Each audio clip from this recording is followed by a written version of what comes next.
All right, UFC on ESPN 5, Covington versus Lawler.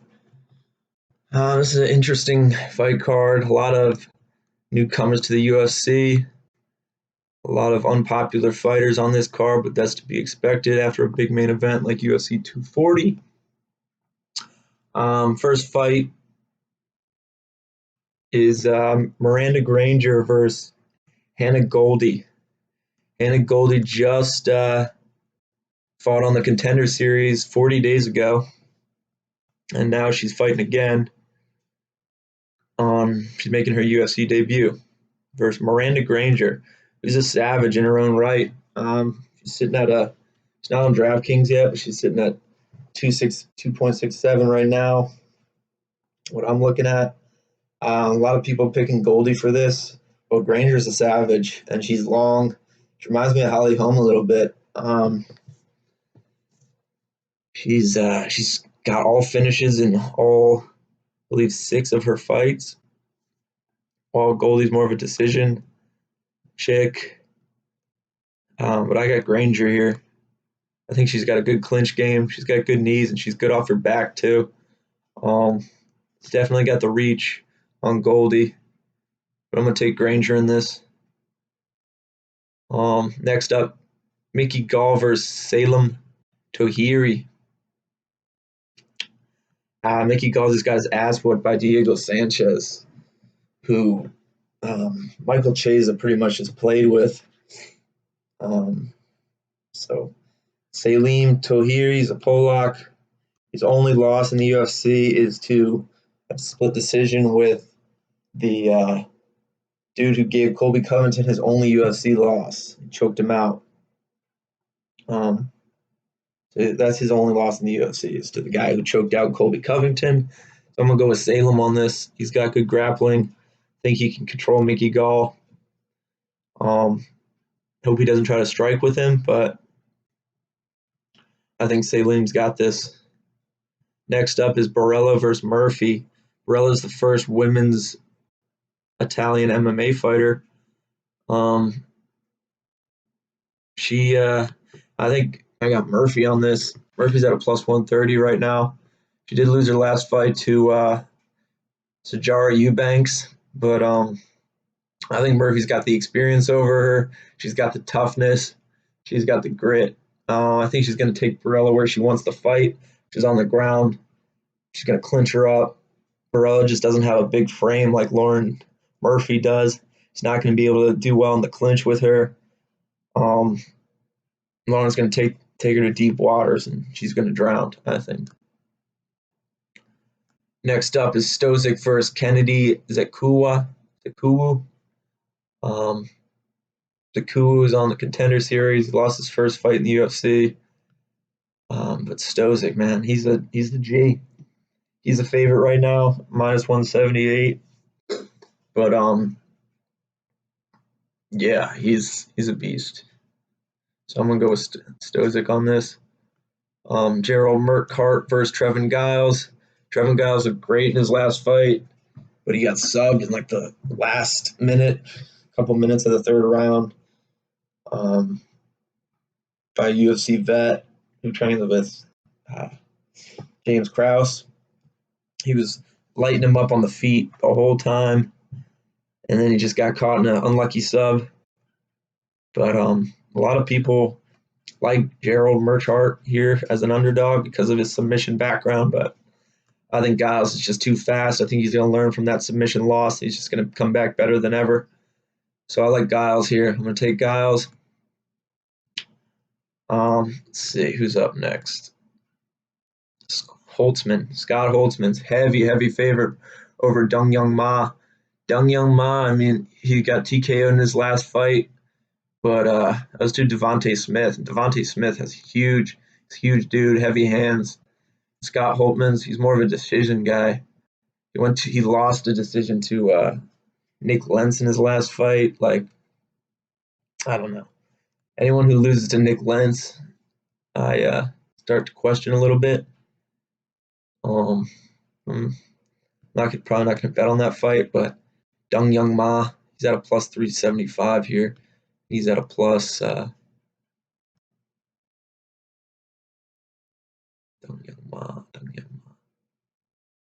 He's at a plus 235 on DraftKings right now. Holtzman's at a minus 335. Yeah, I don't know who to pick for that fight, but I like the underdog, so I'm gonna go Dung Young Ma.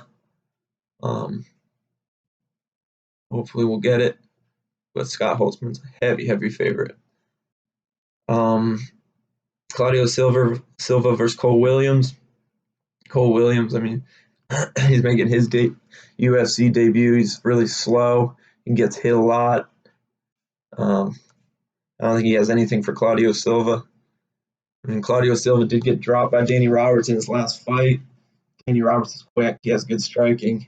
And Claudio Silva was just able to control his ground and pound, catch him in a nice submission armbar where Danny Roberts verbally tapped. Then pretended he didn't, but the camera said otherwise. Antonio Shevchenko versus Lucy Pavlova. Lucy Pavlova is a plus 130 on DraftKings right now, but she's a heavy favorite in the betting lines.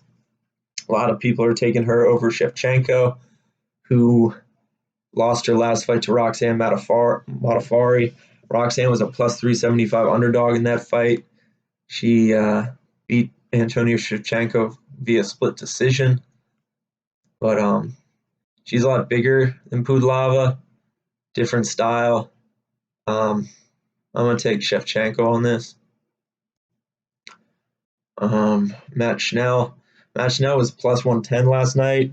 If you guys follow my Instagram, I put up early parlay picks with Matt Schnell. He's now a minus 115 even with Jordan Espinoza on DraftKings. Jordan Espinoza, he's fast, he's good, but he leaves the chin up in the air. He almost got caught a couple times in his last fight versus Eric Shelton. Matt Schnell looked great in his last fight versus Louis Smolka. Holding his own on the feet for the first couple seconds of the fight. Just initiated a great takedown, lifted him up, slammed him on his back. Smolka's known to be good off his back too. And Matt Schnell didn't give a shit. He was like, let's tango, buddy.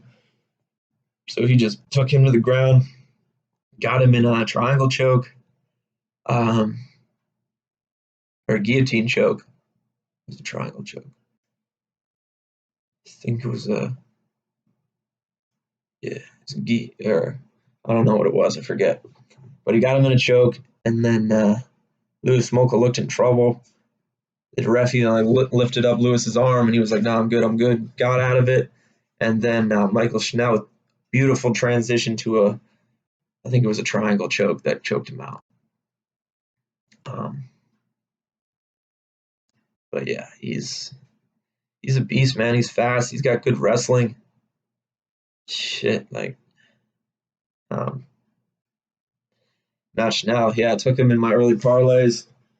I just set up $20 worth of early parlays last night while I was looking at the lines, people who stuck out to me. The match now was a nice underdog bet against Jordan Espinoza. I'm glad I did because 8 hours later, he's at a minus 115. So my early parlay is Stozic, Giles, Schnell, Murphy for 10 for 137. Second early parlay, Lawler, Miller, Stozic, Tohiri, Schnell for 5 for 89. Early parlay 3, $5 for $85. Schnell, Giles, Tohiri, Stozic, and Miller. Stozic, Giles, and early parlay number 4, Stozic, Giles, Hawk, Perast, Hunma, Miller, and Lawler. It's my wild card parlay. That's $10 for $5.91 payout. Yeah, I just got those $20 worth of early parlays in. Coach, I posted on his Instagram, posted on my story. He went to his fight against Stewart on Saturday with a fucked up knee, and that's why I think we didn't get the coach finish. So wondering why he couldn't really secure those hooks in. It's because his knee was wrecked going into that fight, but still got our money line win, which was nice. But this is the fight game; these things happen. Joaquim Silva versus Nasrat Hakparast. Nasrat's out of TriStar. Faraz Sahabi, huge favorite going into fight week against Joaquim Silva, 11-1. Yeah, I got Nasrat in this just by decision probably. He's got a good strategy with Faraz Sahabi. So Jim Miller versus Clay Guida. Yeah, Jim Miller, man, he's only lost to the best. He's only lost to the best guys. Jim Miller's a solid fucking fighter, dude. Out of New Jersey. I've been a fan of Jim Miller since the beginning, man. He's been in the UFC since fucking 2013. Fuck, maybe even before then he was in the UFC, but that's what I'm looking at Tapology here. I think I think he got in the UFC in like 2006, I thought.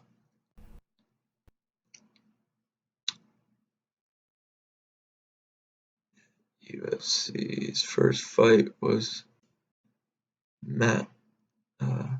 David Barron, 2008. So Jim Miller's been in the UFC since 2008. Clay Guida's been in since 2006. But I like Jim Miller here. Like I said, he only loses to the best guys. Like, look who he's lost to.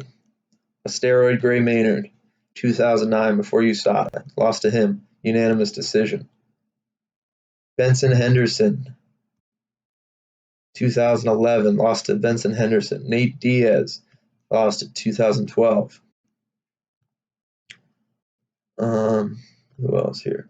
Donald Cerrone, Beneil Dariush. He got head kicked by Cerrone. Beneil Dariush decision. Michael Chiesa, rear naked choke. Diego Sanchez.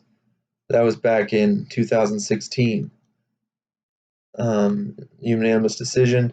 Justin Poirier, majority decision. Lost majority decision. Anthony Pettis, lost unanimous decision. Francisco Trinaldo, lost unanimous decision. Dan Hooker. These guys are all top. Charles Oliveira. These guys are all top dudes. He doesn't lose to no slouches. So I got Jim Miller all day against Clay Guida. Just got off a unanimous decision versus BJ Penn. And then Covington versus Lawler. Covington's a huge favorite here, as to be expected, but I think people think that Covington's going to use his same strategy RDA used against him, which is the same strategy he used against RDA. Lawler's got great takedown defense. And people forget in that RDA fight, the reason why he lost that unanimous decision was because he fucked up his knee in the first round. I think he tore his ACL in the first round. And if you rewatch the fight, pretty sure it's the break between the first and second round that he goes to his coach. It's like, my knee's fucked. My knee's fucked. So he fought 4 rounds against RDA with a fucked up knee. He looked great against Ben Askren. He left ATT. He's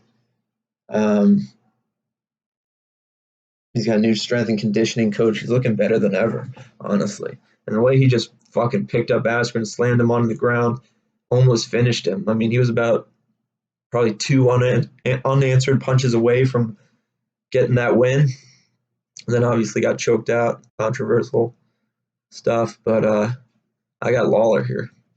So I'll post videos of each individual fights that I want to focus on throughout the week.